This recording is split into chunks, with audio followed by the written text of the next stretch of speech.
Awal mula kisru MS Glow versus PS Glow. Septia Siregar bongkar isi percakapan dengan Sandi Purnamasari.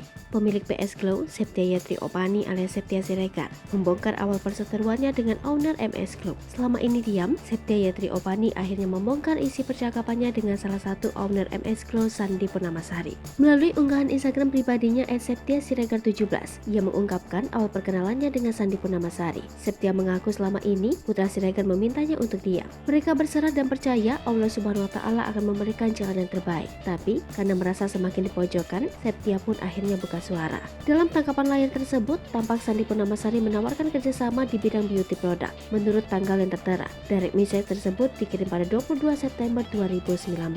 Masih di tanggal yang sama, Septia membalas DM tersebut. Istri putra Siregar tersebut tak langsung mengiyakan tawaran Sandi. Ia justru menanyakan apakah produknya kelak akan langsung didaftarkan ke Badan Pengawas Obat dan Makanan atau tidak. Septia juga membalas salam Sandi, namun Sandi tak tampak memberikan balasannya. Pada unggahan selanjutnya, Septia membagikan isi DM Sandi ke suaminya.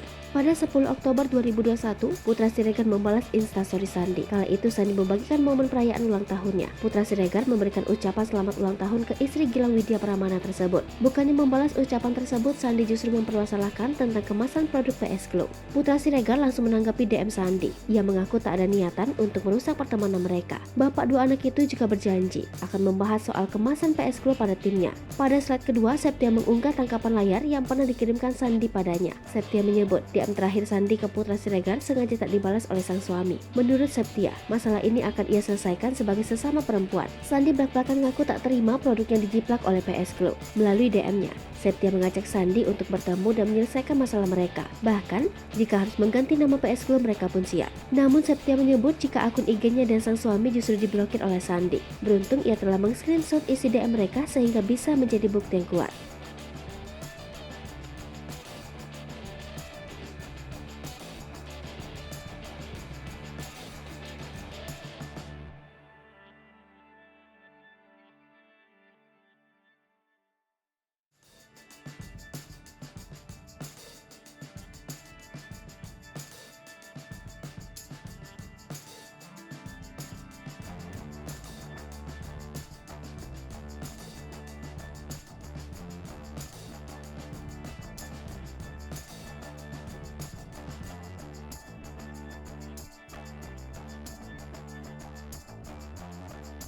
Hai pemirsa Sri Popo TV, jangan lupa komen, like, dan subscribe, serta tonton terus berita-berita terupdate lainnya ya.